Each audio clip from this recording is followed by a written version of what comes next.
My dear students. मैं अनुज कुमार यादव आप सभी का बीटीएस साइंस सेंटर कॉलेज के ऑनलाइन पोर्टल में सभी का स्वागत करता हूं।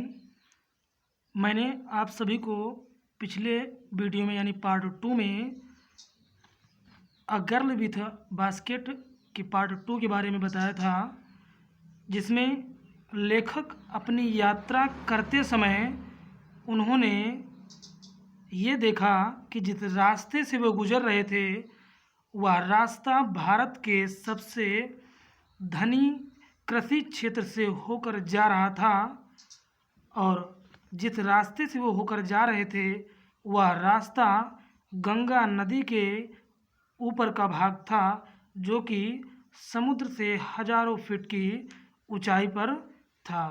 लेखक ने ये भी देखा कि वहाँ का जो पानी था, बाढ़ से बहुत सारा पानी उमड़ रहा था। उस जल ने हजारों एकड़ चावल की खेती को डुबो रखा था। और लेखक ने वहाँ के बड़े बड़े जंगलों को भी देखा, जो कि घासों एवं पेड़ के झुरमुटों से भरे हुए थे, जिसमें हाथी, चीता, अजगर और विषैले सांप भी थे। ये मैंने आपको सेकंड पार्ट में बताया था, और आज मैं आपको third part a girl with a basket का पढ़ाऊँगा। तो चलिए आइए टेक्स्ट बाय टेक्स्ट अध्ययन करते हैं। Everywhere else there was flat land running to the horizon. लेखक जी कह रहे हैं कि एवरीवेयर एल्स, फिर भी हर जगह पर, देयर वाज फ्लैट लैंड, काफ़ी दूर तक समतल मैदान, रनिंग टू द हॉरिजन, क्षैतिज तक फैला हुआ था। हॉरिजन मीन क्षैतिज, और एवरीवेयर एल्स का मतलब फिर भी हर जगह पर काफ़ी दूर तक, क्षितिज तक मैदान फैला हुआ था। But dotted here and there by the sacred banyan tree और by rows of pakar trees. किंतु डॉटेड हियर एंड दियर, यहाँ और वहाँ अर्थात इधर उधर या कहीं सैक्रेड बनियान ट्री यानी पवित्र बरगद के पेड़, या रोज ऑफ पाकर ट्रीज या कतारों में पाकर के वृक्ष दिखाई दे रहे थे। Shaped like elms and having thick twisted Trunks, और जिनके शेप मतलब आकृति, लाइक मतलब जैसे, एल्म मतलब एक चिराबेल जंगली वृक्ष होता है, यानी जंगली वृक्ष चिराबेल के वृक्ष के समान उनकी आकृति थी।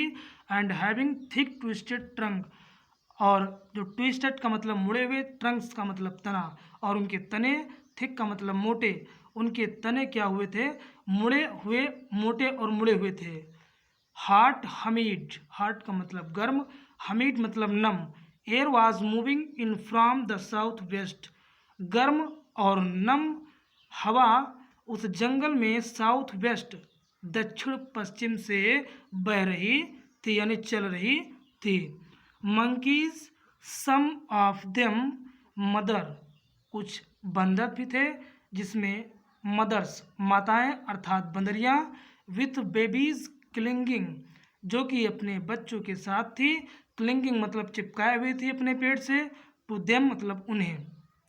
एंड राइडिंग अंडरनीथ, और नीचे एक दूसरे के ऊपर सवारी किए हुए इधर उधर टहल रहे थे।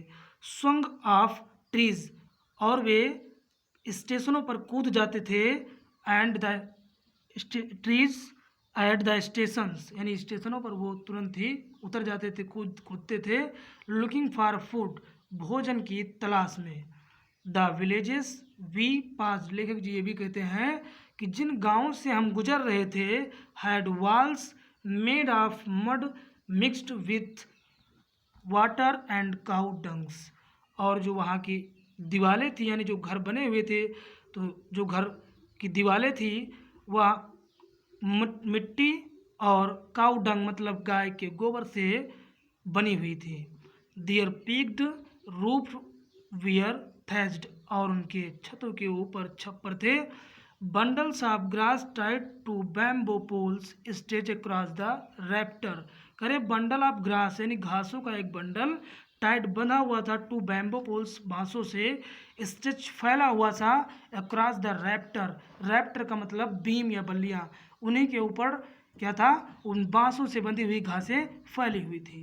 दैट डे, उस दिन, the pumpkin vines that grew over them, उनके ऊपर पंपकिन वाइन्स यानी कद्दू की जो बेलें थी वो उग रही थी उनके ऊपर, ओवर दिम मतलब उनके ऊपर, वियर इन ब्लूम और खिल रही थी, ट्रेलिंग स्टिक्स और एक कतार में लटक रही थी, of yellow over drop wall, उस भद्दी दीवार पर।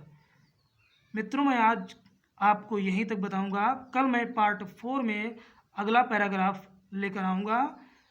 और यदि आपको ये वीडियो अच्छी लगे तो आप लाइक करें, इसे सब्सक्राइब करें और साइड में जो आपका बेल आइकन दिखे उस बेल आइकन को आप प्रेस करें, जिससे कि हमारी आने वाली जो नई वीडियो है वो आप तक बहुत ही जल्द तक पहुंच जाए।